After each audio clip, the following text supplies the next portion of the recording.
How to fly with your Brompton. In a previous video, we discussed the 3 ways we have packed our bikes for overseas touring. In a hard case, either the B&W or a second-hand Samsonite, in a cardboard box, and in an IKEA Dimpa bag. Today we'll do a quick review, plus include 2 other methods, the Vincita Sightseer case and cabin carry-on. When selecting a packing strategy for air travel with your Brompton, your decision may come down to a compromise between price and robustness. However, additional factors may be important to you. Do you want to cycle to and from the airport to save the expense and hassle of ground transportation? In which case, the empty luggage would need to be attached on the bike. Once at the airport and packed, can it be easily handled without a luggage cart? Another issue is whether it meets the airline size and weight regulations. The B&W Hardcase, with its padded interior, extendable handle, and wheels, wins big in robustness and handling. It is, however, quite heavy at 8.5 kilograms and cannot easily be carried on the bicycle. Furthermore, it exceeds the maximum allowed check-in linear dimension, 158 centimeters or 62 inches, which can result in an oversized surcharge. It is also the most expensive solution at around $400 US. A viable hardcase alternative is an appropriately sized regular suitcase like our second-hand Samsonite 29-inch Epsilon.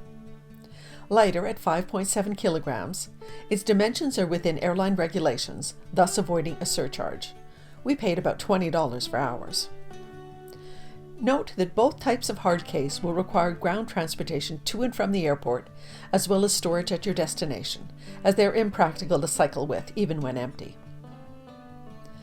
A cardboard box provides the best survivability to price ratio.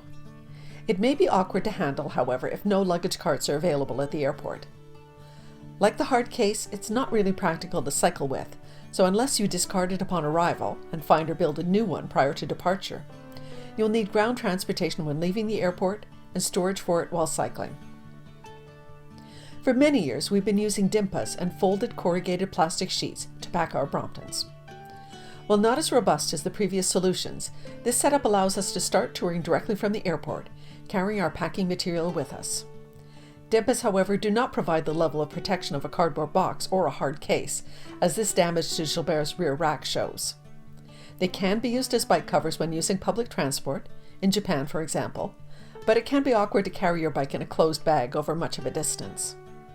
To increase protection during air travel while still being able to carry the empty luggage on the bike, we recently tested the Vincita Sightseer.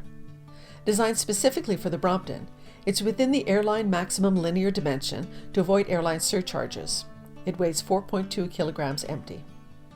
Built around a 16 centimeter high and 10 millimeter thick corrugated plastic rectangular base and 5 millimeter padded weather-resistant soft side walls, it can be easily folded down and attached to the rear rack or the front carrier block while transiting to or from the airport.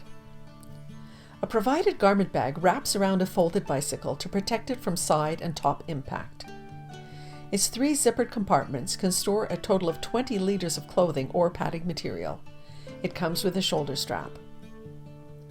The Sightseer is big enough to accommodate the bike without removing the seat or pedals, although to be extra secure we did remove the seat. We also removed the 2 hinge clamps and stored them in the internal zippered pocket. We used that pocket to also store items that are not permitted in the airplane cabin, like knives and some tools. The removable caster wheels enable easy handling around the airport. They are robust and provide a very smooth ride. They even easily supported the added weight of a second Brompton. This is practical when luggage carts are not available. When not in use, the wheels are easily removed and stored in a provided padded pouch. The Sightseer can also be carried using 2 shoulder straps that are hidden on each side of the bag. A quick release buckle attaches them together when in use.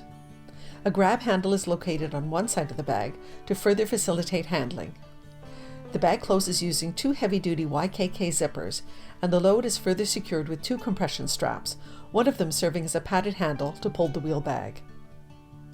When checking in, we suggest attaching the airline luggage tag around the bottom grab handle instead of on a compression strap, as these could unlatch during rough handling, causing the tag to fall off. Also a good reason to include your identification in the Sightseer's label pocket. The bag features a sleeve for a Brompton S-type frame to load the Sightseer on the front luggage block. This is the same frame used with the Vincita birch bag, so when we switch the frame to the Sightseer, we use the rear bungees to attach the birch to the rack. We probably would not attempt a multi-day tour with this setup, as accessing the rear bag contents while cycling was awkward, but it was perfect to travel to and from the airport, a 31-kilometer ride in our case. For longer rides, we would probably prefer having the Sightseer at the back, ideally positioned vertically on the rear rack. We'd like to hear if you have experience with such a vertical setup and how you secured it. The Sightseer is a good compromise between the simplicity and fragility of the Dimpa and the robust but cumbersome B&W Hardcase. At $200, it's priced halfway between these options. Finally, let's talk about bringing the Brompton in the aircraft as carry-on. With recent news reports of lost luggage, this solution is very appealing. Brompton has even released a video about this carry-on scenario. At first glance, it ticks all the advantages. It's secure, easy to handle, and free of charge. But will it actually comply with airline policies? It would count as your carry-on, leaving you only one small personal item if you don't want to check a bag.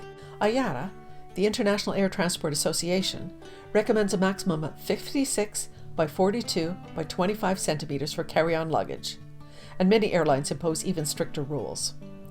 A Brompton exceeds the IATA recommended size by about 15 centimeters. The Brompton will fit in a standard X-ray machine and could fit in most overhead compartments despite being too large for the luggage gauge at the check-in counter. If it exceeds the airline policy, it will be at the discretion of airline agents whether to allow it on board. Many airlines are becoming stricter about carry-on because storage is at a premium. While some cyclists have managed to carry on their Bromptons, our recent flight experiences usually involve full planes, and we've had to shove our bags under the seat in front of us as no more space was available in the overhead bin. Successfully traveling with a carry-on Brompton is certainly worthy of an Instagram post and offers some bragging rights to the lucky passenger, but we wouldn't rely on this strategy to begin a long-planned vacation. If you decide to go this route, we advise you to have a backup plan, possibly bringing a Dimpa or straps if you have to gate check. We've not found that baggage handlers treat naked bicycles with extra care, but your mileage may vary. What type of luggage, if any, have you used when flying with your Brompton? Have you brought your Brompton as carry-on? Which airline did you use? Let us know in the comments. If your trip is still in the planning stage, check our video on 3 ways to fly with your Brompton.